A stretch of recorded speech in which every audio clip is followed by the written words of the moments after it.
Enemy power-up detected.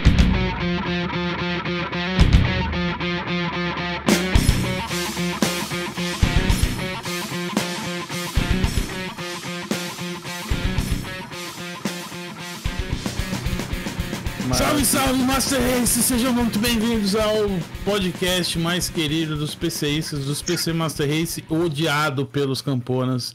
Este é o Overclock Podcast, começando hoje com um assunto muito querido aí dos membros do podcast, a galera gosta bastante. Estou acompanhado, como sempre, do senhor Felipe Gugelmin. E aí, pessoal? E o senhor Matheus Carpenedo. Fala, meus amigos, tudo bom? E eu sou o Cristiano Guião, também conhecido como Panda dos Games, e trazemos para vocês hoje um assunto incrível. O que é mod?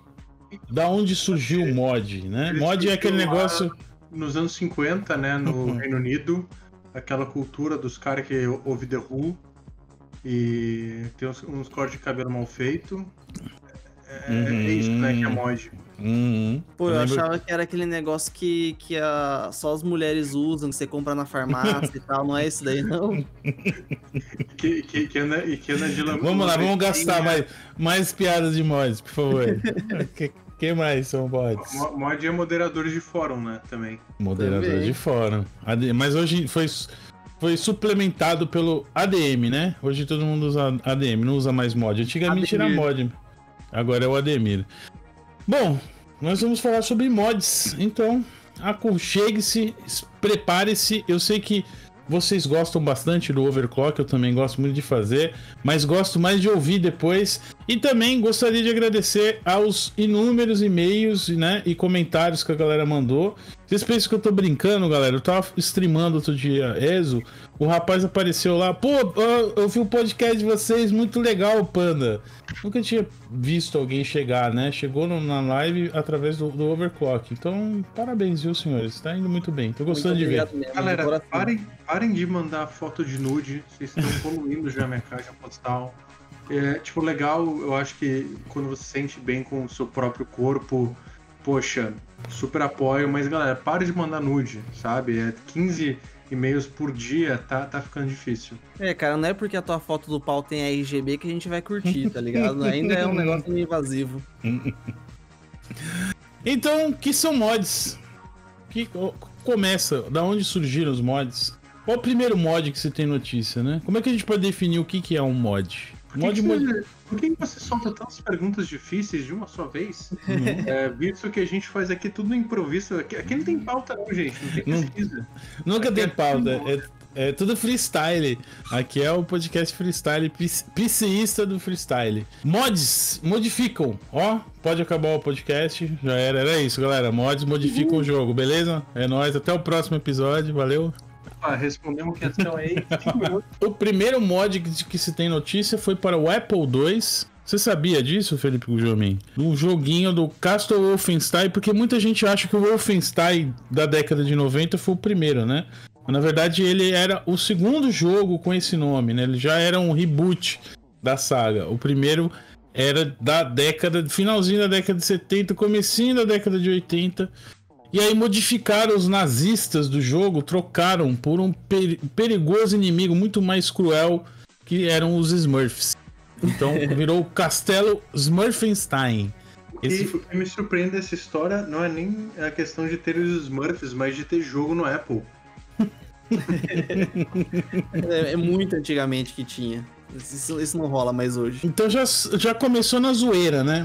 O primeiro mod já era um mod de zoeira, né? Vamos zoar a parada, vamos trocar os nazistas por Smurfs. Eu não sabia que esse era o começo, mas eu sei que um passo muito importante na história dos mods foi com o Doom, né? Porque eu acho que lá não só o conceito de mod fortaleceu, mas também até da própria engine. Porque antes era muito comum você ver, tipo, desenvolvimento de jogos, principalmente para consoles, né? Atari, aqueles consoles mais antigos, que eles faziam sempre um jogo novo, era um código totalmente novo. Não conseguiam reaproveitar muita coisa do que rolava antes no desenvolvimento, porque não tinha muita memória, não era tão fácil de trabalhar como é hoje. E aí com o Doom, a id Software, ela fez a separação bem clara do que era a engine, que nem tinha tanto esse nome ainda, nem era definido dessa forma, e do que eram os assets do jogo, né? Que é texturas, modelos. E isso facilitou depois pra galera que consumiu o jogo poder acessar os arquivos e criar modificações. E o legal é que, assim, na época, se fosse qualquer outra empresa, mega corporação, poderia encarar aquilo de uma forma ruim. Como até hoje tem algumas empresas, Nintendo, que fazem isso. Só que eles não. A id Software era um bando de moleque, um bando de piazão. Eles olharam, pô, que massa isso. E abraçaram o negócio. E se tornou parte da cultura do estúdio, da empresa, do jogo, tanto que eles contrataram modders depois pra trabalhar. Então, tanto o conceito de você ter a separação de assets de engine e depois licenciar essa engine para outros estúdios, quanto a ideia de mods, meio que ganharam força aí, né? Ganharam tração em Doom. Sim. Eles criaram, né, o WAD, né? O WAD. Where is all the data, né? Era uma linguagem específica para poder fazer modificação e muita gente começou a mudar, graças ao motor do Doom, né? Essa é a parada muito boa o que o Doom trouxe, né? Como você falou, essa diferença. Inclusive eu lembro que tinha uma época que eles pegavam WADs já de sucesso, colocaram num CD e venderam isso, né? Dando, Sim. tipo... Isso é muito louco. Imagina, a empresa, olha que legal, gostei do que vocês fizeram. Toma aqui uma graninha e nós vamos vender esses mods que vocês criaram. Show. Aonde será que eu vi isso depois, né? Bom, essa década de 90, né? É isso. Mas assim, eu acho que uma grande coisa que vale a pena a gente deixar claro é que mods e PC Gaming são coisas que sempre tiveram muito ligados, justamente pela questão da liberdade, né, que a plataforma oferece. Muitos mods, muitos projetos, até quando até não tinha questão da engine, era aquela coisa aberta de, cara, você instalou o jogo no PC, você consegue... Assim, você pode não ter o programa que vai conseguir abrir o arquivo, mas você consegue fuçar ali, tentar entender como que as coisas funcionam, como estão organizadas, aí você pega um arquivo de imagem, muda pelo outro, vê se tem algum efeito no jogo. Então muito disso foi justamente dessa experimentação que a plataforma oferece, né?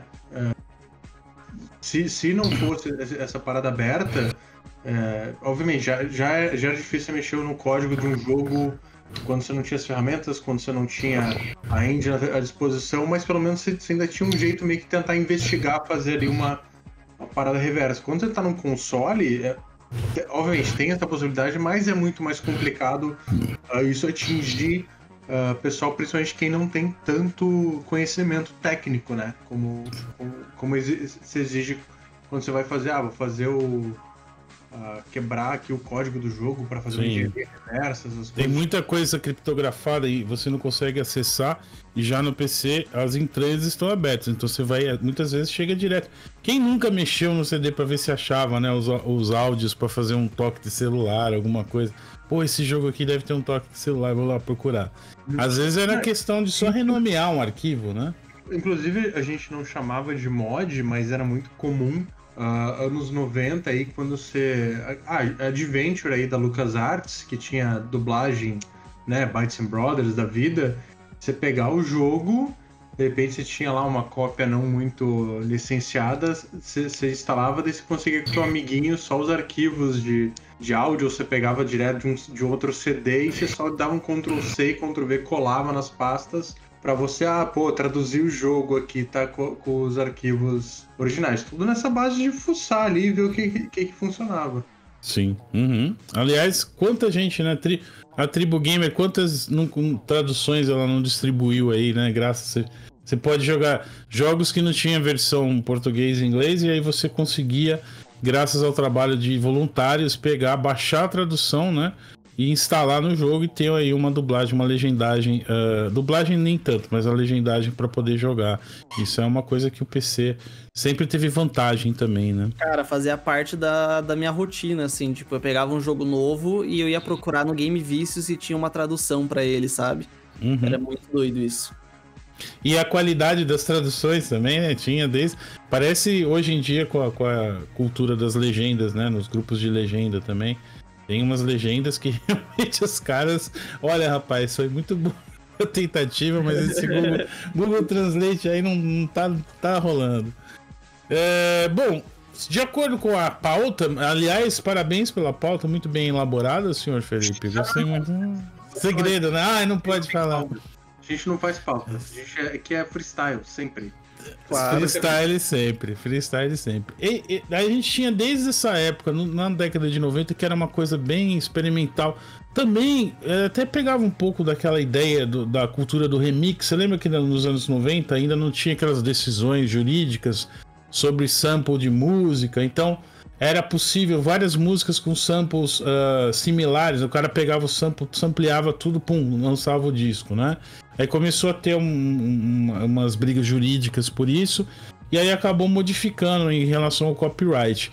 E uma coisa que sempre era interessante nesse negócio de mod, quando era mod, por exemplo, de coisas, por exemplo, pegava o Doom e fazia um mod de Alien vs Predador pro Doom. E aí os caras começavam a ter medo. Por quê? Porque mexia com o copyright da Paramount, né? De empresas grandes que poderiam aí caçar um processinho em cima da empresa, né? Mas eu lembro que uma das vezes que os mods ficaram mais assim à vista foi a questão do Hot Coffee. Vocês lembram dessa polêmica? Sim. Foi aquela questão do GTA San Andreas, né? Uhum. O pessoal investigou arquivos do jogo e descobriu que durante o desenvolvimento a Rockstar colocou o que seria um minigame de sexo explícito, por assim dizer. Obviamente, né, que relatos exageram, era meio que tipo, os personagens simulando, mas não tinha nada do tipo, não tinha... Você não vê um pênis ali na tela, você não vê um peito, então tipo, não era muito além do que realmente você já via dentro do jogo, que sei lá, tinha questão de você pegar prostitutas e era um troço meio sugerido, e não é nada gráfico, mas descobriram que tinha esse conteúdo dentro do jogo, que estava no código do jogo em todas as plataformas. Estava no disco, né? No disco. Estava ali, assim, só que era aquela coisa, para você acessar não era do tipo, estou aqui dentro do jogo, fiz um cheat code e não, cara, você tinha que realmente saber onde você estava procurando, colocar numa instância lá de execução personalizada para realmente você ter acesso. Mas assim, nossa, meu Deus do céu, tem jogo de sexo dentro do GTA San Andreas. Obviamente que o pessoal, né, que gosta de fazer polêmica em cima das coisas, aproveitou para fazer polêmica e não importa realmente se se é acessível ou não. Eu lembro que na época, não só na GTA já era aquela coisa do tipo, meu Deus, está destruindo a nossa juventude, como isso teve implicações legais para a própria Rockstar, que ela teve a classificação do jogo mudada de 17 para 18, que nos Estados Unidos, se você tem um jogo que é mais de 17, mas você não vende em lugar nenhum, porque Walmart, Target, as grandes redes não vão vender seu jogo em lugar nenhum. E a Rockstar deve chegar ao ponto de realmente tirar esse código do jogo. Porque é aquela coisa, muitas vezes, obviamente eu não sou o as da programação, mas às vezes quando você está fazendo um jogo, você faz um recurso, alguma coisa, você decide deixar de fora, principalmente num jogo de mundo aberto, num jogo tão grande quanto o GTA da vida, muitas vezes é mais fácil você criar ali uma barreira que você, cara, bota aqui um jeito que o cara nunca vai conseguir... Não vai poder ter acesso, assim, do que se você remove, tira as fundações do jogo, pode ser que dá um problema e acaba quebrando outras partes do jogo. E a Rockstar, desde aquela época, já era muito conhecida por esses sistemas, né, de codificação que eles tinham, de coisas ser bem brutal mesmo. O crunch na Rockstar é bem famoso em relação a isso, inclusive não é confirmado isso, né? Isso é uma anedota, uma tangente. Mas o motivo pelo qual o Red Dead Redemption 1 não saiu nem remasterizado, nem versão para o PC, é porque o código ficou tão ruim, mas tão capenga, tão cheio de durex para poder rodar, fazer com que a versão 360 e PS3 saísse, que eles não conseguem retrabalhar esse código, pegar esse código, dar uma trabalhada e relançar. Não, eles teriam que começar do zero. Então esse é o motivo pelo qual nós não temos a versão perdida, né, do Red Dead 1 ainda, nem no remaster, nem pra PC. Inclusive, complementando, quem tiver curiosidade sobre a história, procure saber mais sobre o Leslie Benzies, que é um cara que saiu, que é um dos... Era um dos recente, né? Nomes, ele saiu faz alguns anos já do campeonato, mas ele saiu processando a Rockstar, dizendo que não tinha recebido a grana que deviam para ele, que ele era justamente o cara conhecido por chegar e arrumar os jogos ali na hora de lançar, e justamente dizem que ele que fez o Red Dead Redemption chegar em algum estado jogável ali, que o cara fez mágica e meses antes do lançamento ele era o cara que montou tudo que tava extremamente complicado, assim. E eu acho incrível, obviamente, que são aquelas histórias, né, que nunca vão revelar, porque o pessoal que trabalha no jogo tem altos NDAs e... Sim. Não é interesse da empresa falar isso. Mas, cara, é só você ver a versão PlayStation 3 desse jogo para você ver o quanto ele é quebrado, né? Ele tem problemas seríssimos ali que aparentemente só em cima da hora que realmente foram resolvidos. Sim. E esse foi um caso, né? O Hot Coffee foi bem emblemático, como você falou. Mudou bastante. Outra coisa também, voltando um pouquinho pro Doom, também teve, né, o tiroteio em Columbine, que foi uma coisa que marcou demais, especialmente porque os dois atiradores jogavam Doom e faziam WADs, inclusive fizeram o WAD da escola, né? Eles fizeram, então, na mídia na época, eles praticaram antes no virtual para depois fazer no real. Então tudo isso foi meio que na mesma época que acabou, né? Deu um pouco, né? Deixou um pouco suja os mods, né? Deixou um pouco, não. Os mods são uma coisa que não é tão boa, né? O mod pode prejudicar a empresa, né? Então, eu lembro muito claramente dessa época do Hot Coffee, dessa polêmica mesmo, como você falou, que tiveram que tirar de todas as lojas, colocar a etiqueta que era um jogo adulto, mesmo que a pessoa não tinha como entrar, como você falou, não tinha como você vou botar no PS2 e vou abrir o Hot Coffee. Não tem como, a não ser que você faça coisas bem específicas, né? Mas eles não tiveram escolha e tiveram que fazer essa manobra. Sim, com certeza. E aquela coisa, né? O mod em si, embora muitas empresas... Atualmente, quando a gente vai falar de mod de PC, tem empresa até que reforça que, não, cara, a gente vai ser super aberto a mod. Acho que a própria Bethesda, que ainda tá para entregar isso aí em Fallout 76, né? Que prometeu, mas, enfim, acho que eles têm problemas um pouquinho mais graves. Sempre teve um pouquinho nessa zona cinzenta, né? Justamente porque envolve você deixar o pessoal mexer com um trabalho que não necessariamente o cara é parte da empresa. Sim. O cara ter... Obviamente que nem sempre o código-fonte, né, é disponível. Acho que, inclusive, são situações mais raras, mas é tipo você deixar alguém que não é seu funcionário mexer no teu código, mexer no teu jogo, muitas vezes, tipo, descobrir coisas que você queria que não fossem descobertas para fazer coisas diferentes, né? Tem aquelas vezes de, cara, você tá pegando e fazendo um trabalho original, mas você tá trabalhando em cima da minha propriedade intelectual, então, mas você tá quebrando meu direito, eu deveria impedir você de fazer isso.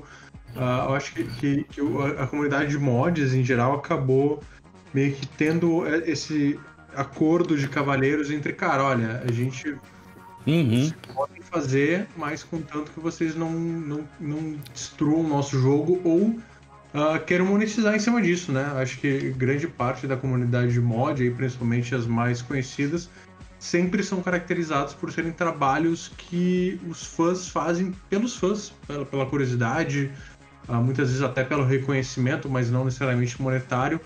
Mas tem muito esse lado de paixão, né? Sim, que é envolvido tanto na criação de mods, obviamente.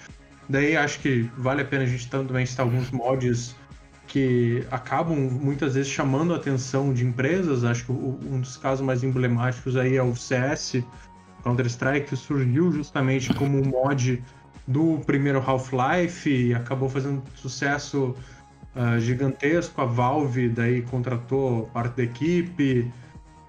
Temos... Não só contratou, mas comprou os direitos também. Sim. Isso foi muito interessante, porque eles criaram o mod, né? O Guzman basicamente, né? Criou sozinho o mod, mas tinha a equipe que ajudava fazendo a divulgação, o site, etc. E quando a Valve viu, porque estourou de uma forma, né? O Counter-Strike, meu Deus, todo mundo acabou ficando maior do que o Half-Life, né? E a Valve percebeu isso e ao invés de entrar com processinho, tomar de volta e tal, não, eles resolveram abraçar, contrataram a equipe e ainda pagaram uma parte, né? Pagaram, olha, para poder pegar os direitos e lançar aí já feito de forma mais não tão artesanal, né? Uma coisa mais marketizada, que aí a gente viu, né? Tanto as versões novas do CS, o CS 1.6 já era uma versão já abraçada pela Valve, né? Não, e isso também foi o começo de uma longa história, né? Uma sequência, a Valve fez isso com outros projetos também de modders. Então, o Team Fortress depois, o Dota, virou meio que uma cara dele. É um caso extremamente engraçado, né? Não engraçado, mas assim, peculiar, porque ele foi um mod que surgiu a partir do Warcraft. E a Blizzard na época meio que tipo, deixa esses caras, assim, não deu atenção, deixou para lá. Foi a Valve, chegou e falou, caras, vamos... aliás, não contratou toda a equipe, né? Porque parte da equipe... Pegou a Ice Frog, Foi pra Riot também, né? Se não me engano. A história era, né? Eles pegaram. Eles tinham. A Blizzard lançou o Warcraft 3. E aí a galera começou a usar o Warcraft 3 para modar o Dota, né? Defense of the Ancients, o mod. E essa galera que participou da criação dessa comunidade, né? Da criação desse tipo de jogo novo, ela se fragmentou. Então uma parte fundou a Riot, criou League of Legends. Outra parte foi trabalhar na Valve, foi criar o Dota, né? E a Blizzard ficou chupando o dedo, enrolando, e demorou anos para monetizar isso e lançar o... Inclusive é engraçado porque realmente teve anos de espaço entre o Dota, né, se popularizar como mod de Warcraft 3, de ter mapas ali, que era esse estilo de jogo, e a Blizzard foi tipo meio que... Cara, não acreditando que o troço ia vingar, assim, tem gente jogando, mas não é, sabe, aquela coisa... Não é nosso foco. Cara, aqueles executivos, certeza, quando eles deitam a cabeça no travesseiro pra dormir, não deve ter um dia que eles não se arrependam, sério, não deve ter um dia. Essa época já tá todo mundo milionário aposentado, o Morheim já foi fora, os caras nem estão na Blizzard, cara, os caras estão fazendo cerveja hoje em dia. Acho que enquanto eles secam as lágrimas deles com os milhões de dólares, eles não se preocupam tanto com isso. Mas é engraçado que daí, tipo, depois que eles deram o tempo pro League of Legends virar um monstro que virou, pro Dota 2 também, né? Tipo, não é tão monstruoso em matéria de números, mas tem premiação, até as próprias coisas que eles criaram também, né? Na comunidade. Você podia criar também através dos mods, eles chegaram a abraçar isso, eles mudaram depois, mas no início você criava roupas para os personagens, né, e monetizava isso, assim como gente que cria skin para arma no CS e vende através da loja. Isso é muito legal, né? Isso os chapeuzinhos do Team Fortress 2 também. Inclusive é outro aspecto de mods, né, que acho que a Valve durante muito tempo ela foi uma empresa que realmente abraçou, não durante muito tempo, inclusive até hoje, né? Ela abraça muito essa questão que durante muito tempo, cara, você faz um modzinho aqui, você faz alguma modificação, cara, você quer tirar uma grana? Beleza, criou todo um mercado, né, de itens para os jogos delas, até questão mesmo de mods. Quando se fala de jogo delas, acho que o Black Mesa é um importante. São pessoas que não trabalhavam na Valve, não eram membros, que, cara, vocês querem fazer aqui um remake atualizado do Half-Life? Beleza, manda aqui, a gente pode colocar na nossa loja e tal. eu acho que a principal. Na verdade, eu acho que a Valve, de certa forma, em matéria de mod, ela é responsável por uma das maiores revoluções, se não a maior, que é o workshop, né? Uhum. Eu acho que muita gente. Obviamente que mods nunca dependeram do Steam para funcionar. Eu lembro de mod existir desde ali do final da década de 90, principalmente quando eu fui jogar o Planescape Torment, já tinha uma comunidade de mods que, assim, não era dedicada a realmente mudar o jogo, mas a própria comunidade fez patches para corrigir erros, para restaurar elementos do jogo, que até de narrativas que não tinham sido totalmente finalizados na versão final, e os caras foram lá quests. Um exemplo desse clássico, que eu acho pra mim o emblemático disso, é o caso do Vampire the Masquerade Bloodlines, que o jogo foi lançado na mesma semana, imagina, né? Foi lançado na mesma semana que o Half-Life 2, quer dizer, a Activision falou pros caras da Troika, não, tem que lançar, não, mas não dá pra gente conseguir mais um tempo, não, a gente quer que você lance pra bater de frente com o Half-Life 2, né? E o jogo, imagina, né?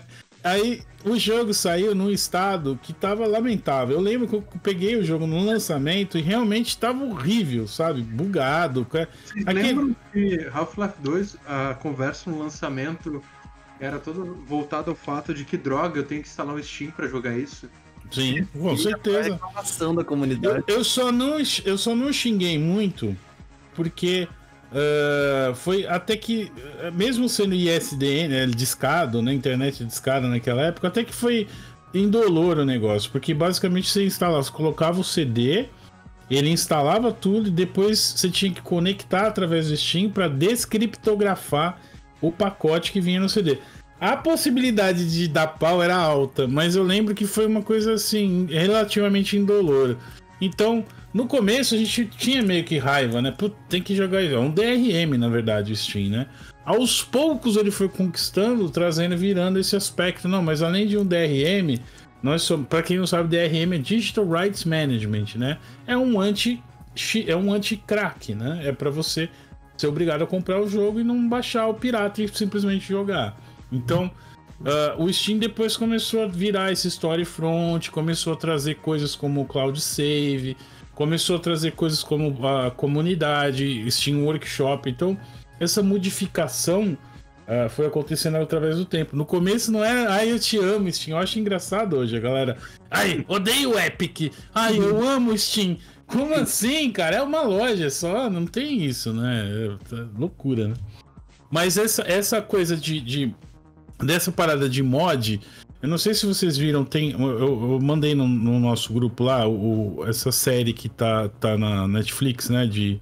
Em inglês chama High Score, em português eu não sei porque que ficou DLS, sei lá, um acrônimo. Uma sigla muito louca. Nada a ver. Num dos episódios eles falam uma coisa que eu achei tão interessante e não tinha notícia sobre isso, né? Que no começo,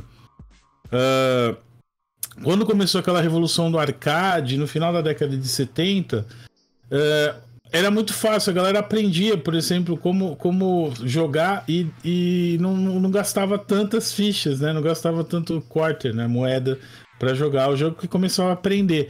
Aí os caras criaram umas placas de add-on, né? Como se fosse um mod, placas modificadas que você põe em cima das placas de arcade que vinha normalmente do Japão, que modificava o jogo. Então, por exemplo, o Missile Commando virava Super Missile Commando. Aí mudava, tinha boss a mais, mudava, ficava randomizado da onde vinham os mísseis e tal. Ou seja, essa cultura do mod, até essa cultura física, de modificação física das coisas, né? Colocando na placa, ela é uma coisa que acompanha desde sempre, né? Sempre esteve junto. Não é uma parada, é novo agora, o mod só no PC que tem.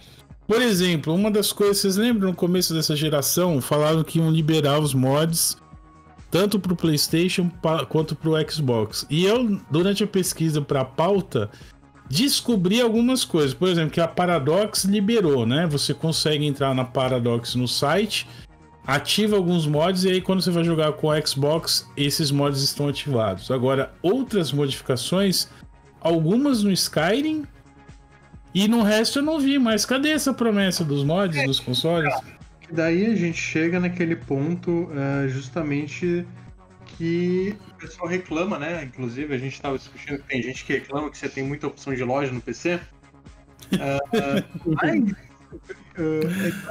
Cara, quando você tá no console, obviamente, nossa, que legal, eu prefiro muito mais experiência fechadinha ali, que eu sei que eu vou colocar o jogo e vai rodar. Em compensação, você tem que lembrar que você também tá fechadinho na loja, você só tem uma opção de loja e essa loja não vão deixar entrar nada que não esteja dando dinheiro pro dono da loja, ou que de repente tem um risco de o dono da loja ter que responder por deixar passar uma propriedade intelectual ali que não está registrada.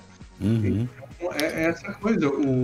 Obviamente, né, tem toda aquela questão de segurança, porque quando você vai colocar uma loja, digamos, da Microsoft e da Sony, os caras fazem a verificação para ver se não tem nenhum código malicioso, etc e tal, mas, enfim, isso também rola no PC, gente, se chama Google. Você vê os comentários das pessoas antes de você baixar as coisas no teu PC. Uhum. Mas é justamente por isso, é por ser esse jardim cercado que o pessoal não quer deixar, tipo, porque mod, cara, é aquela coisa, é o porra louca do negócio, é o punk rock ali da parada, é gente que quer modificar as coisas, mexer em código, mexer em coisa e tá nem aí. Quando você vai pro console, os caras, tipo, não, e eu acho que principalmente por essa questão financeira, né, muitas vezes, cara, porque mod, tipo, tá, mas como assim você tá colocando conteúdo aqui na loja que é, sei lá, uma aventura adicional pro Skyrim que vai te dar 20 horas a mais de gameplay e eu não tô ganhando dinheiro com isso? Como Sim. assim? Uhum. Eu acho que entra também aquele negócio das lojas de console querer garantir uma experiência redondinha pro consumidor dela, né? Porque o cara que joga no PC, o cara que tá disposto a modificar o Skyrim dele, por exemplo, ele tá ciente já que tem muita coisa que ele vai instalar lá que vai zoar o desempenho do jogo. E até parte da graça é você conseguir conciliar todos os mods que você quer, com uma performance legal, e fazer rodar. Tem até aqueles memes, né, do cara que, porra, eu tô modando aqui meu Skyrim faz 2 semanas e joguei 2 horas. Então, assim, faz parte da experiência, né? Só que agora, imagina o cara do console que cai de paraquedas, que é um tiozão ou que é uma criança, e pega, nossa, meu jogo tá zoado, eu fui tentar instalar um negócio aqui, ficou tudo quebrado, meu jogo não funciona, vou processar essa empresa. Não rola. Isso quando roda, né? Porque eu lembro que o Skyrim no PS3, né? Aquela história também. Aliás, o PS3 é bem conhecido por isso, né? Não consegui. Acho que quase 2 anos demorou pra rodar os DLC do Skyrim no jogo no PS3, né? Depois que saiu o Downguard e o Hearthstone, ainda demoraram 2 anos, aí beleza, conseguiram fazer que funcionasse. Então talvez sim, mas eu acho que o principal mesmo, como o Felipe falou, é mais assim, essa mania de domínio que as empresas têm. Especialmente a dona Sony, eu sei disso, porque a Sony é bem preocupada com isso. Ela parece que tem rivaliza com a Apple em relação a essa policiamento, né, do código, que tipo de código que vão deixar no ecossistema deles. Mas não vejo notícias, não vejo galera. Parece que a galera. Que eu vejo muitas vezes o que o Campona fala, não, mod estraga o jogo, sabe? Como se. Todo mundo que vai jogar Skyrim vai colocar aquele mod do Thomas, o trenzinho, né? Como que isso fosse estragar também, né? Se alguém falar que estraga o jogo, justamente esse exemplo, acho que a pessoa está completamente errada. Com certeza. Assim... É como se você fosse obrigado a instalar mod também, né? Alguém coloca uma arma na tua cabeça, assim, ó. Você vai ter que botar esse mod que vai quebrar o jogo. Você não pode jogar a versão básica dele no PC, tá ligado? É impossível. Sim. Uhum. Inclusive, na maioria das vezes, mods até melhoram o jogo ou salvam o jogo, né? Uhum. Obviamente que a gente não gosta que seja preciso que a comunidade assuma a responsabilidade pela cagada do desenvolvedor. Mas, cara, um exemplo claro aí, que acho que todo mundo que jogou Nier Automata no PC sabe, pra você jogar isso aí direito no PC, você tem que baixar um mod, que é uma atualização barra patch mesmo, da comunidade. a Square Enix, no caso a Platinum, lançou o jogo meio quebrado, com uns problemas lá de desempenho. Falou, não, galera, um patch tá vindo. Nunca veio. Nunca veio. O pessoal da comunidade... Até hoje. Até hoje não veio.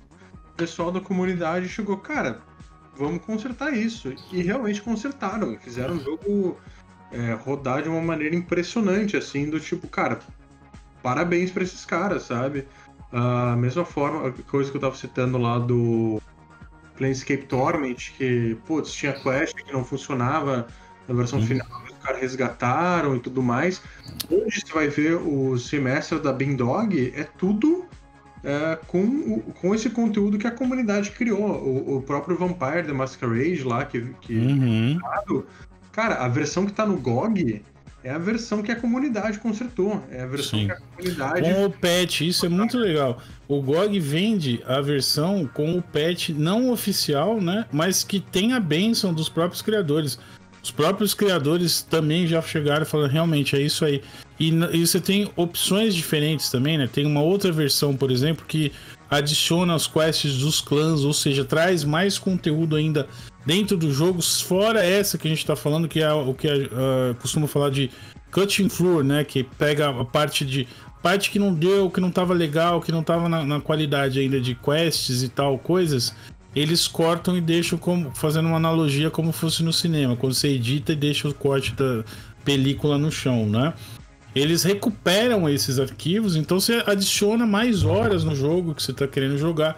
E um caso que eu queria falar, essa semana saiu, né? O Pathfinder Kingmaker saiu a versão para consoles, né? E essa versão automaticamente já saiu também para o PC. E é um caso emblemático porque o jogo original é da versão, assim como os jogos, né? Baldur's Gate e tal, Real Time with Pause, né?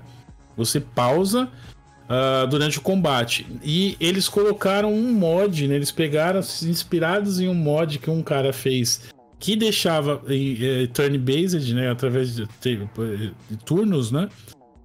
E fizeram na versão do jogo original. Isso é muito legal, né? Os caras, o cara ainda falou, ó, recebi um prêmio deles, recebi uma grana e tal, e eles deram autorização e, deram crédito. Isso eu acho legal.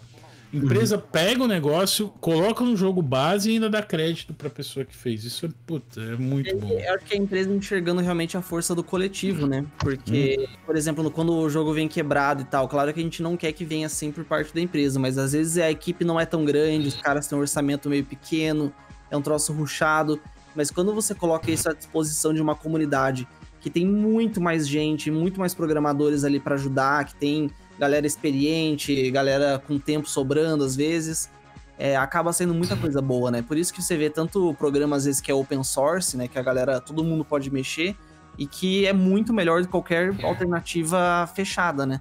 Então, acho que empresas que sabem se aproveitar disso pro produto delas, tem tudo a ganhar.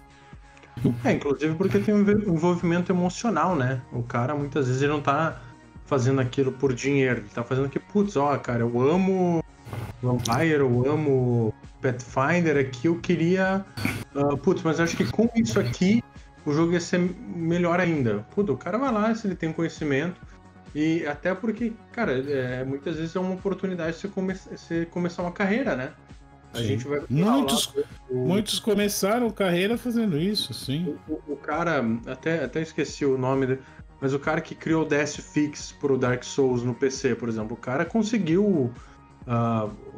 com isso, o cara virou colunista da PC Gamer, sabe? O cara abriu várias oportunidades. Esse foi legal, porque a From falou que não conseguia, que ia demorar muito, ia ser complicado demais para fazer, para poder liberar, né, o frame. O cara literalmente em 15 minutos programou umas linhas de código e resolveu o problema, né? Não consegue, From? Tá aqui, ó. Mas assim, só para citar outros exemplos, a gente tem o PUBG, que é um dos maiores jogos hoje em dia. O Brandon Greene começou na cena de mod, o próprio conceito de Battle Royale começou nessa parada de pegar os jogos e começar a colocar mod, a mudar mod do Minecraft, né? Veio do Minecraft. O Brandon Greene, ele fez o primeiro mod dele no DayZ, né? no DayZ, mas essa ideia de Battle Royale veio daquele mod Hunger do Minecraft, Games, né? o Hunger Games do Minecraft. A galera que joga esses Battle Royale, né, e empina o nariz pra molecadinha no Minecraft, saibam que se não fosse a molecadinha no Minecraft, vocês não estariam nos Battle Royales da vida. Assim, e até outro caso recente que eu lembro, o pessoal do Long War, do XCOM, baita mod que deixa realmente o jogo mais difícil, muda o sistema de evolução e tudo mais, que parte da equipe, inclusive, foi convidada a trabalhar no XCOM 2, né? Sim. Na campanha mesmo, que eles meio que tem um Long War próprio, então abre muita oportunidade. Eu acho que o legal também de mod é que muitas vezes, como os caras não têm realmente esse compromisso, né, de ser, tem que trazer dinheiro, muitas vezes eles realmente criam gêneros novos ou estabelecem gêneros novos que, se fosse depender de empresa grande investir e chegar na ideia, cara, a gente citou mesmo aqui o caso do Dota. A própria Blizzard lá, nossos reis do RTS, não sei o que, olharam para aquela ideia e pensaram, isso não vai dar em nada, isso aí é só, não tem dinheiro para ser ganho. O pessoal da comunidade de mods, cara, a gente tá fazendo isso por diversão, a gente tá fazendo isso porque a gente acha que dá pra gente transformar essa mecânica em algo que a gente acha divertido. E deu no que deu, né? O MOBA virou um dos maiores gêneros aí do mundo. Sim. Partindo dos caras que só mudou o jogo aqui pra ver o que dava pra fazer. É doido, né? Que boa parte dos jogos mais populares da atualidade veio de mod, né? O CS, o Dota. Gêneros surgiram, né? Gêneros inteiros surgiram graças a mods. Isso é muito, muito louco. Mas eu queria voltar um pouquinho no tempo. A gente falou um pouquinho disso. 1900 na verdade, 2001, quando saiu o Morrowind, que é o avô do Skyrim, né? Morrowind, aí Oblivion e Skyrim. O Morrowind saiu, foi um bagulho. Eu lembro como foi mind-blowing isso na época, que o jogo vinha em 2 CDs. Vinha o jogo base, né, num CD, e depois vieram 2 expansões mais pra frente.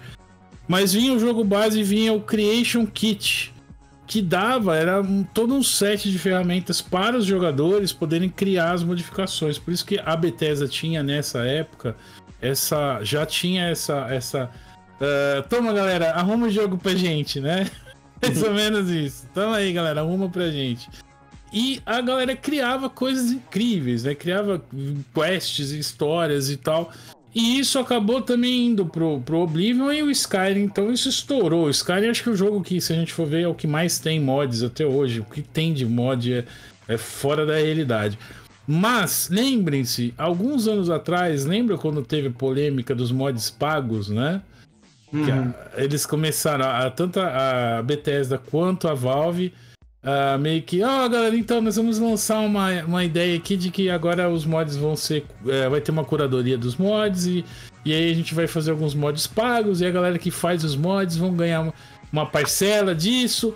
E lembra como todo mundo ficou em choque, porque nunca, né, normalmente a galera faz o mod, tem lá doações, quem quer doar, e a galera doa, mas é sempre uma coisa voluntária, nunca uma coisa, o mod pago ali, era até uma blasfêmia, né? Meu Deus, mods pagos, olha o que estão querendo fazer com a gente.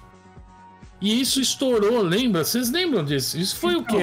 Poucos anos atrás? 2015.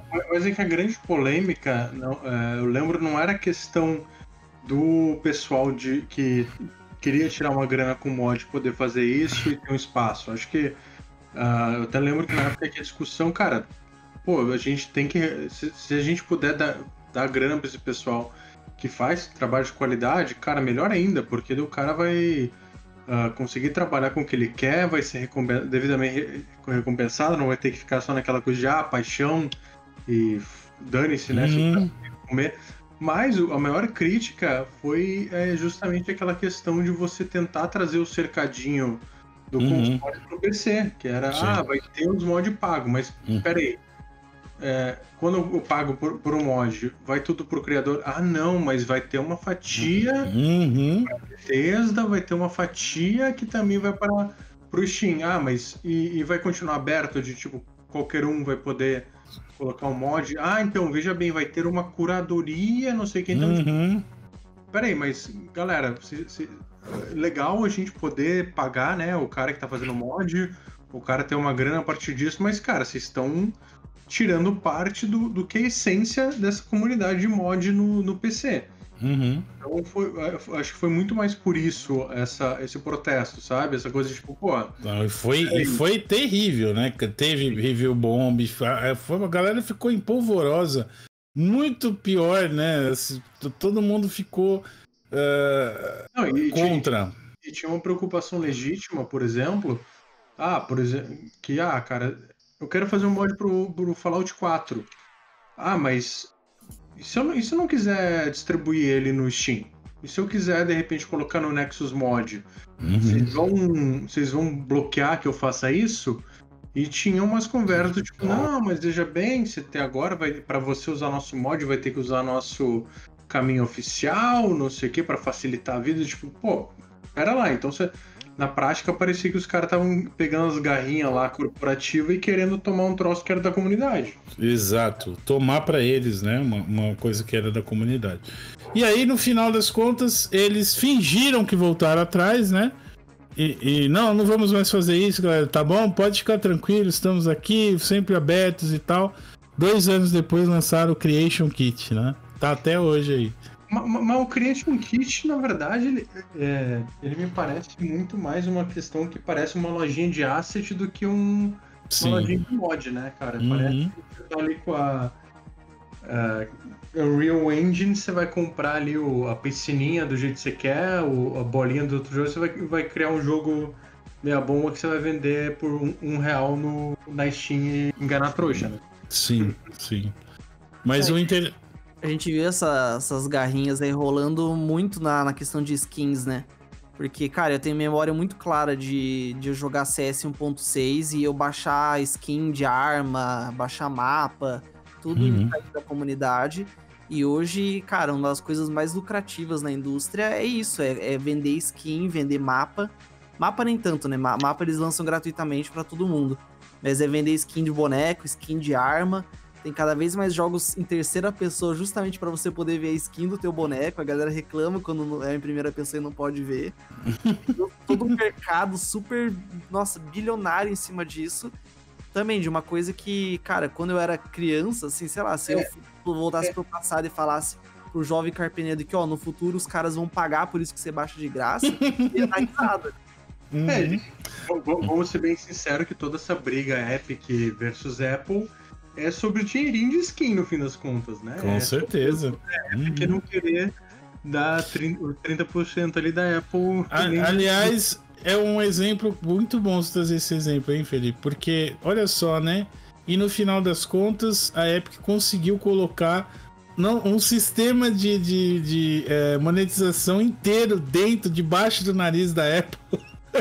Só ligou o Switch lá e bum! Agora você pode comprar diretamente da gente. Mas sabe o que é mais canalha dessa história?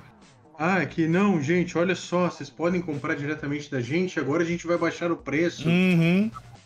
Ô, filho da mãe, mas tem cross-buy, tem cross-save essa porra. Se vocês realmente quisessem cobrar menos, vocês deixavam o cara que tá jogando no PC pagar menos, porque não tem a taxa dos 30%. Por que isso vocês não pensaram na época, né? Daí, enfim, e é muito engraçado você ver a Epic defensora da liberdade, não sei o quê, depois que ela foi lá e destruiu a Silicon Knights, né? Depois a maior hipocrisia da Epic do Tim Sweeney, ela é lendária, nem aqui na minha casa ninguém... Eu posso te falar um bagulho? Blasfêmia também? Eu adoro o Gaben, mas não é Lord Gaben, nada disso. É um Microsoft milionário que é dono de uma corporação e vende jogos para o Steam. Eu hoje abro o Steam, eu lembro quando o Steam lá pro 2010, pô, tinha só jogos. Agora você abre lá o que tem de hentai, meu amigo. Abriu as portas pro hentai, estragou o Steam. O Steam tá um nojo, cara. Você só vê asset flip, jogo bosta. O que eu recebo de jogo na curadoria, cara, que é só joguinho russo. O cara põe lá, Kill the Aliens, tá ligado? Por favor, dê uma deu uma nota boa que nós te mandamos mais jogos, tá ligado? Não, cara, é Asset Flip, que absurdo, né? Mas, tipo, o podcast que mais tem tangente PC Gamer, né? Cara, a gente tem que fazer um podcast só sobre a Epic, cara. Sim, vale muito. Uma sugestão, hein? Sugestão. Em relação a isso, você falou do Nexus Mod, eu queria puxar um pouquinho disso também, do Steam Workshop do Nexus Mod. Hoje o Nexus Mod é né, assim como o Mod Database, ainda um dos maiores sites, se não o maior. Para inúmeros jogos tem um repositório ali de modificações para baixar. Porém, alguns anos atrás, a gente teve, né, alguns casos de alguns sites de mods que, infelizmente, como o Filefront, fecharam as portas e os caras avisaram, quem não baixar os mods que estão aqui vai sumir tudo. Imagina quanta coisa não se perdeu nisso, né? Isso é uma coisa triste também da parte da modificação. Ao mesmo tempo que é livre para que as pessoas tenham essa comunidade, fazer as coisas, criar, tal, disponibilizar, também tem esse perigo, porque aí fecha a porta. Você lembra quando tinha aqueles Planet Quake, Planet Half-Life, Planet... todos os sites? Qual que era aquele site que inclusive fornecia online para um monte de jogo e que faliu? GameSpy, não era? GameSpy? Isso, que também você... quero baixar um mod aqui, você caía nesse site, você se arrependia profundamente. Sim. Uhum. Não acha, né? Fechou, foi extinto em fevereiro de 2013, já era, não achava mais. Então, quantos mods se perderam, né? Esse perigo também dessa parte dos mods. Você ter essa distribuição e aí acaba, né? Eu sei que uma vez eu tava modificando o Skyrim, eu fui atrás de um pack de texturas e tal, específico. E a pessoa que tinha feito havia falecido. Nossa. E no testamento, ela tinha feito um testamento digital e pediu pro filho para pagar tudo que ela tinha feito, inclusive os mods. E aí a galera, pô, mas eu tenho, mas eu não posso passar porque a gente tem que respeitar os desejos do falecido, tá ligado? Então, mano, que história doida, cara. O cara se deu o trabalho de colocar no testamento dele os mods que o cara fez no Skyrim. Não quero que nada, ele queria que apagasse assim, que é uma cláusula de apagar o footprint digital dele. Talvez não seria só, talvez ele tava mais preocupado com outras coisas que ele possa ter feito, entendeu? Então, gente, aquela repartição ali no meu HD não abre. Mas isso são... trabalho, deleta só pasta, nem abre. É só planilha mesmo. Queima o HD. Né? Uma coisa que eu acho que vale mencionar também, puxando mais um pouquinho aqui pra trás, que o Panda falou do avô do Skyrim, que ele trouxe ferramentas que facilitavam para a própria comunidade mexer, né, com o jogo. E isso virou tendência, né? Se você for ver, teve muito jogo que veio depois, que colocaram seus próprios modos de criação dentro dos jogos, e de certa forma, claro, é muito mais simplificado, até é feito para ser acessível em comparação a ferramentas de mods de outros jogos, mas a galera brinca e faz coisas incríveis, né? E isso nos consoles também rolou muito. Eu gosto de pegar Halo como exemplo, que tem o modo Fornalha, que veio ali no Halo 3, e até hoje, cara, chegou ao ponto assim da empresa que faz o jogo, a 343 Industries, depender desse negócio pro jogo ficar legal. O Halo 5, ele não tem um mapa sequer do modo Big Team, que é um dos maiores modos do jogo, não tem um mapa sequer feito por eles. Eles jogaram na mão da comunidade a ferramenta e se virem. E a galera refez todos os mapas clássicos do jogo dentro da ferramenta de criação.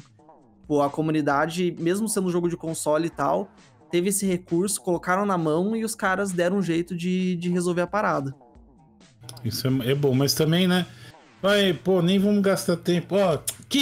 Ô time, joga lá pros caras dos mods ali que os caras fazem pra gente, não precisa botar dinheiro, deixa quieto. Não, cara, se não fosse a comunidade com essa ferramenta do Fornalha, o Halo 5 teria morrido há muito tempo, cara.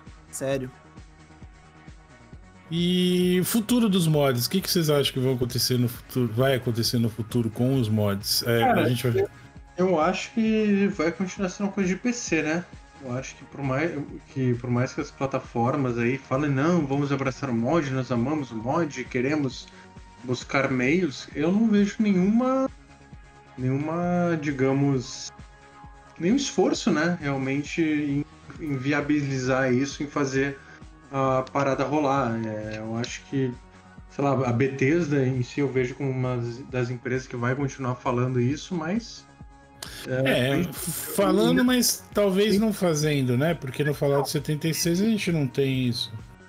E infelizmente eu ainda sinto que a gente ainda vai passar por algumas situações que colocam os mods em risco, né? Porque a gente sabe que tem empresa muito grande, tipo a dona Rockstar, que adoram tentar fazer volta e meia em algum tempo, tentam fazer alguns processos legais aí que podem afetar toda a comunidade de mod, não só dos jogos dela, mas em geral, né? Tem toda a questão do GTA V que eles começaram foram pra cima do 5M. Uhum. Porque, não, mas os seus mods, eles podem fazer cheat no nosso jogo. Tipo, quando... Cara, não. Peraí, eles provaram por A mais B que não modificava nada do online. Então, tem algumas empresas grandes aí que muitas vezes, por motivos que não necessariamente são nobres, estão tentando barrar, assim. Mas eu acho que...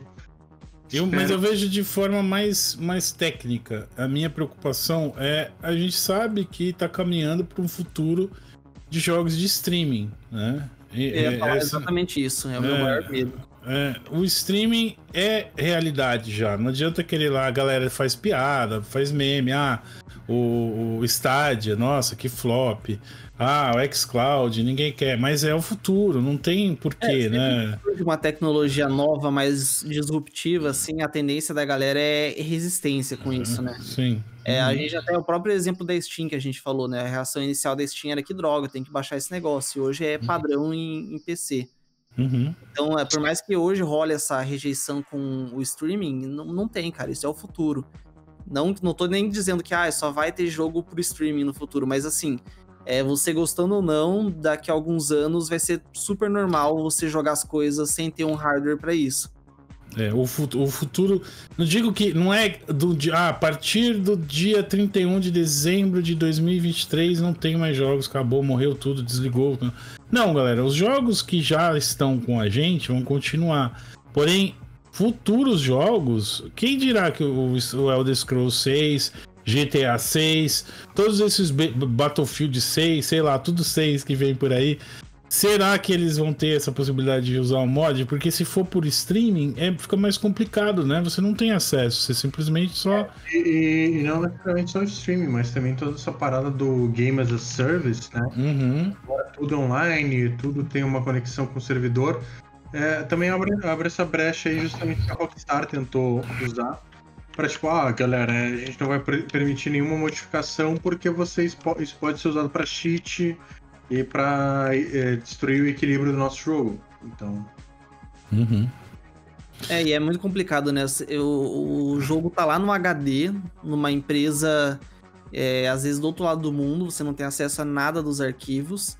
Isso implica em tantas coisas, cara, desde mod até preservação histórica dos jogos, sabe? Sim. Essas empresas vai à falência, e aí aquele jogo se perdeu para todo sempre. Ninguém tem um backup, alguma coisa salva no HD daquilo, quer jogar, não vai conseguir mais. Essa parte da preservação também dá um podcast inteiro pra gente falar sobre isso, né? Aí entra até um emulador na brincadeira, aí vai ser legal. Exatamente. Mas antes da gente terminar, porque infelizmente tudo que é bom, né, acaba rápido, né? Passa o tempo, a gente nem percebe. Então, galera, agradeço que esse podcast também acaba. Eu gostaria de saber de vocês quais os mods que mais marcaram vocês, quais vocês mais gostaram, começando com o Carpenedo. Eu vou começar na galhofa, né? Você pediu o que mais me marcou e não tem como não falar dos de GTA San Andreas, que eu baixava carros brasileiros, que rola aquela identificação, né? Então, eu substituía os táxis do meu jogo por Santana, eu colocava uma Belina tunada, rebaixada no meu GTA, colocava na rádio dele música de anime. Então, aquilo me marcou muito, sabe? Os mods do GTA San Andreas deixavam o meu jogo muito mais divertido e era outro jogo, ao ponto de eu esquecer completamente da história dele e ficar só correndo atrás de mais e mais mods e, eu quero achar tal carro, tal ônibus, o ônibus da cidade de Curitiba, eu vou lá, achava e colocava. Então isso marcou muito a minha infância jogando no PC. E você, Felipe? Eu sempre fico chocado quando o Capineiro faz uns troços que eu lembro da minha adolescência, começo da minha vida adulta. E daí, então, na minha infância, deu só, tipo, assim, olha aquele fio branco na barba, sabe?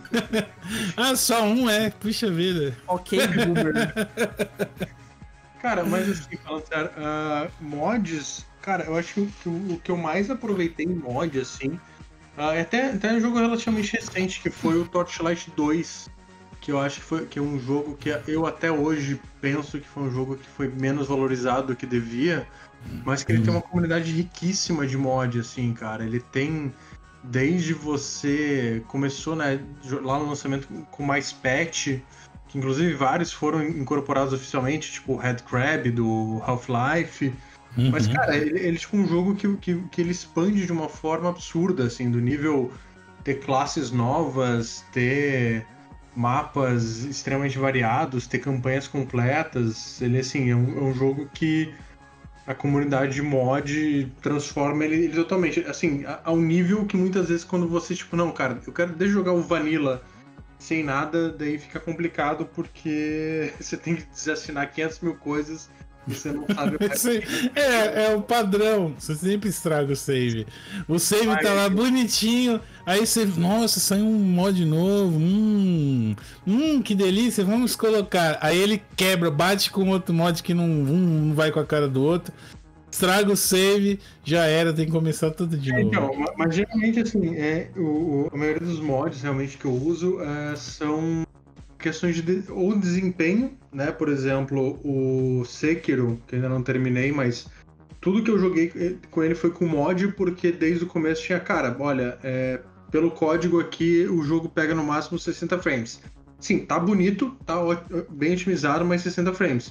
Se coloca esse mod aqui, vai 120, 144. E também uma coisa que a gente acabou não falando muito é a questão que mods muitas vezes eles se remasterizam, né, jogo. Eu tava rejogando recentemente até o Mass Effect 1, que tem toda uma comunidade de mods para você colocar textura em 4K, para você mudar alguns modelos que eram meio toscos no jogo original, assim. Então você parece que enquanto o pessoal aí tá tipo, ai nossa, queria remaster do Mass Effect pra Play 5, pra Play 4, não sei o que. Cara, no PC você baixando os pacotes de textura e mudando os arquivos ali, você já tem a coisa super atualizada e com um frame rate melhor do que era no lançamento. Exatamente, e a maior parte desses remaster engana a trouxa, né? Porque não vamos medir palavras, engana a trouxa. Eu fico preocupado agora, o Amalur Reckoning agora, como é que vai ser esse Kingdom of Amalur Reckoning, Reckoning, né? Como que vai ser esse remaster? Eu só tô esperando que eles deem de graça pra quem já tem na Steam. Pois é, mas eles pararam com isso, né? No começo, você percebia exatamente. No começo, não vamos ter coragem de cobrar dos caras do PC. Toma aqui o remaster de graça. Aí depois começaram. Eu lembro quando fizeram com o Dark Souls isso, o Dark Souls Remaster. Não, toma aqui um desconto. Não vou comprar. Não vou comprar. Eu tenho o original. E aí agora o Bulletstorm também foi uma palhaçada dessa, não veio o remaster e agora eles querem te cobrar de novo, né? Os caras são igual Campona, vamos cobrar eles. Mas você falou essa parada de mods, é verdade mesmo, sabe? Tem jogos, por exemplo, como eu tô vendo o BK tá jogando Stalker, né? O Blader Coyote, e tá apaixonado pelo Stalker, né? E a experiência de você jogar Stalker vanilão e colocando um mod list bom é água pro vinho, é outra coisa. O jogo fica muito. Você tira muito mais do jogo, né? O Deus Ex também, se eu for chegar pra um cara da idade do Carp e falar, Carp, vai jogar Deus Ex original vanilão. Mano, é muito. Não é que envelheceu mal o jogo, veja bem, mas pô, com um mod list legal você consegue, né, ter uma modernização, dá pra ter é um gosto mais apurado que exige, né? Pra você jogar o jogo base sem mod, às vezes é muito complicado mesmo. Cara, inclusive, eu acho que só vale a pena a gente. Acabou não tocando tanto, mas elogiar, de certa forma, o workshop do Steam, que é uma parada que, assim, facilitou demais a vida de quem vai atrás de mod. Sempre foi, nunca, em geral, nunca é um processo muito complicado de se instalar, mas, assim, eles realmente conseguiram tornar super simples, do tipo, você clica um botão, você já instala, já está configurado, já tudo certo. Sim. Então, acho que E trabalhando, né, bem um com o outro, né? Isso é muito importante também. Bom, senhores, muito obrigado. Mais um podcast, quarto podcast. Que eu tô cortando você, mas pra falar que eu cortei o Carpenedo, eu acho que ele ficou triste, porque ele não falou mais. Ah, não, nem era tão relevante assim, tá tudo bem. Tá tudo bem, eu sei. Vai adicionar que o System Shock é um jogo que eu tenho muita vontade de jogar, e sem mod ele é escabroso, assim, hoje em dia. Sim. O primeiro System Shock, né? Sim. Então salva muito o jogo dessa forma. Mas eu ouvi dizer, cara, onde foi que eu vi? Eu vi no Mandalorian, ele jogou o demo desse novo, né? E fez uma comparação desse remaster novo que eles fizeram com o antigo. E tem algumas coisas que são meio meh, mas a maior parte da coisa que era legal mesmo, que é Shodan te xingando e o layout das salas, tá ligado? Essas coisas são bem similares, então não perde tanto. O remake eu achei maravilhoso, assim. Sim. Demais. É que tem esse problema mesmo. Às vezes a gente vai indicar, pô, esse jogo é incrível, tem que jogar. Por exemplo, Felipe, você falou no começo, o Planescape Torment é o RPG com a história melhor de todos. Nada chega aos pés. Nada chega aos pés do Planescape. Mas se você fala pra um cara, joga esse jogo que você vai gostar. Mano, é bloco de texto, parece um livro. Bom, se bem que o pessoal gostou do Disco Elysium, né? Então sim, sim, verdade. Não, mas o Planescape Torment, cara, acho que foi o jogo que eu mais aprendi inglês na minha vida. Porque é pesadaço, assim, né? Tipo, você lê Tolkien, sabe? Só que com opções de fala. Sim. Bom, senhores, chegamos ao final de mais um Overclock Podcast. Semana que vem teremos outros assuntos. Lembrando que se você quiser auxiliar, nos dar sugestão de assunto pra gente tocar aqui no podcast, só mandar aí pro e-mail. Qual que é meu e-mail? Minha mente de equipe Overclock? Não. Packetpezinho, não.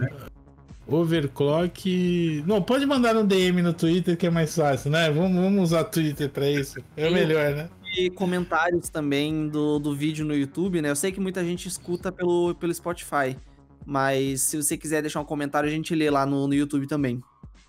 Equipe Overclock, tá aqui, ó. Não, Overclock Podcast, tá vendo? @gmail.com. Mandem aí sugestões de pauta pra gente trazer aqui. E um prazer estar aqui com vocês, muito bom. Gostei demais do andamento desse podcast, gosto muito de mods e recomendo a todo mundo que um dia pelo menos instalem o mod do trenzinho Thomas The Train Engine pra jogar no Skyrim, que muda totalmente a experiência. Inclusive esperando ansiosamente os mods do Correio pra Death Stranding. Não vi ainda, pode crer, mano. Cadê? Era o primeiro mod que os caras iam fazer do Correio? Cadê, o Carpe? Você que tá jogando o Death Stranding, cadê o... Eu não vi nada ainda. Eu quero o Uber Eats. E, inclusive, prepare-se para polêmicas no nosso próximo podcast, porque a gente só vai gravar depois que a Nvidia revelar a nova geração de placas dela. Sim. Ai. É bem capaz a gente ou tá zoando a Nvidia por ter apresentado coisa zoada, ou a gente tá rindo de RDNA 2. Sim, que é o mais provável, né? É mais provável. E eu quero que vocês saibam que nós aqui desse podcast já avisamos vocês que haveria esse lançamento e nós estamos por dentro de todos os rumores e vazamentos. Eu sou insider, mas eu só confirmo quando o pessoal anuncia oficialmente. Siga-nos no Twitter para mais leaks e vazamentos e rumores diretamente da fonte. Boatos que vão ter anunciado o novo jogo da Liga dos Esquadrão Suicida em breve. Sábado, tô sabendo disso. Sábado. Mas Gotham Knights, novo jogo do Batman, hein? Dessa vez você não só sobe com o carro no telhado, mas sobe com a moto do Robin também, tá ligado? Você tá dizendo que vai jogar com o Robin. Vai poder jogar com a Batgirl, com o Robin, Asa Noturna, vai com a família inteira, bate a família inteira. Acho que se pá até o Alfred, mas isso se você botar um mod, é lógico.